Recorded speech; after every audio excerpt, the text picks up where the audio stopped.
నమస్తే ఫ్రెండ్స్, ఈరోజు మనము బీట్రూట్ రైస్ చేసుకున్నాం. 4 బీట్రూట్లు తీసుకున్నాం. బీట్రూట్ మీదనే స్కిన్ అంతా తీసేసినాను.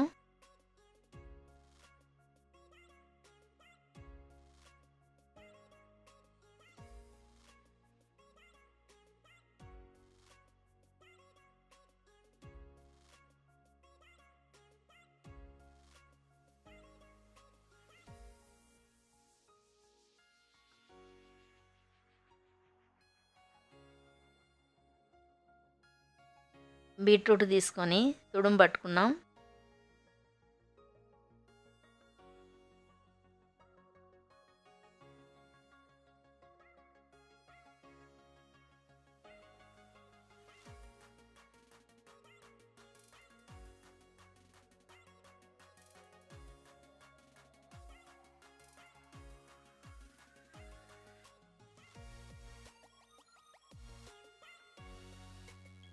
మిగతా 3 కూడా తుడుము పట్టుకున్నాం. ఇలాగా సన్నగా తుడుము పట్టుకోవాలి బీట్రూట్ని. గ్యాస్ ఆన్ చేసుకున్నాం. బాండీలు పెట్టుకొని 2 స్పూన్ల ఆయిల్ వేసుకున్నాం. 1 స్పూన్ బుడ్డపప్పులు బాగా ఫ్రై చేసుకోవాలండి, లేకుంటే కనుక పచ్చిగా ఉంటాయి. 1 స్పూన్ శనగపప్పు, 1 స్పూన్ మినపప్పు. మినపప్పు కూడా ఫ్రై చేయాలా. ఫ్రై చేసుకున్నాక కొంచెం దాల్చిన చెక్క, 4 లవంగాలు, కొన్ని జీడిపప్పులు బాగా ఫ్రై చేసుకోవాలండి. కట్ చేసుకున్న ఉల్లిగడ్డలు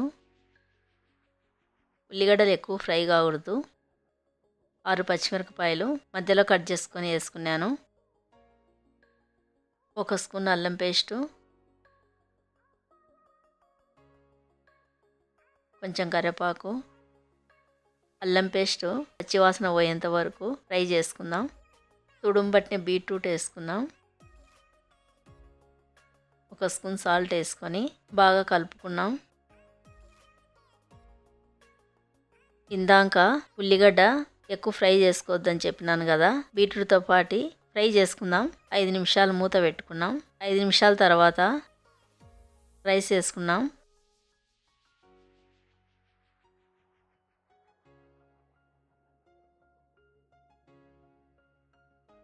రైస్ వేసుకున్నాక బీట్రూట్ అంతా కలిసేంత వరకు బాగా కలుపుదాం.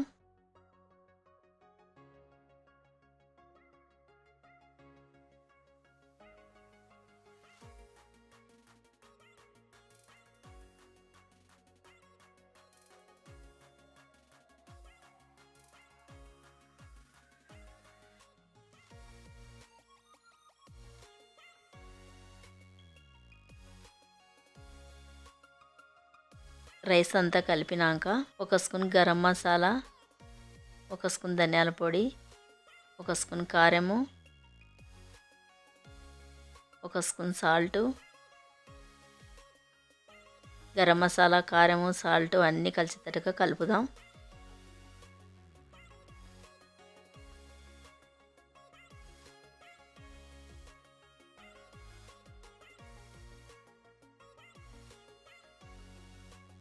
రైస్ కలిపినాక సన్నగా కట్ చేసుకున్న కొత్తిమీర, కొంచెం నెయ్యి వేసుకున్నాం.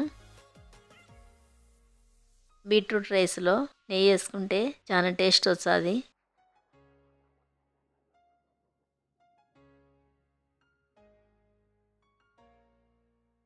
ఒక నిమ్మకాయ తీసుకొని lemon juice పిండుకున్నాను.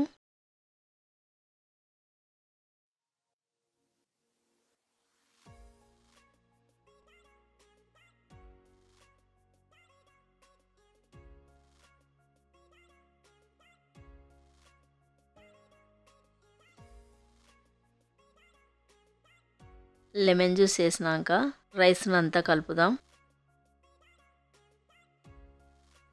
Beetroot rice ready అయిపోయిందండి. 1 స్పూన్ తీసుకొని బీట్రూట్ రైస్ ఎలాగుందో తిని చెప్తానండి. అబ్బా, బీట్రూట్ రైస్ చాలా బాగుందండి తింటుంటే. మీరు కూడా ఒకసారి ట్రై చేయండి. నా వీడియో గిన నచ్చితే నాకు లైక్ చేసి సపోర్ట్ చేయండి.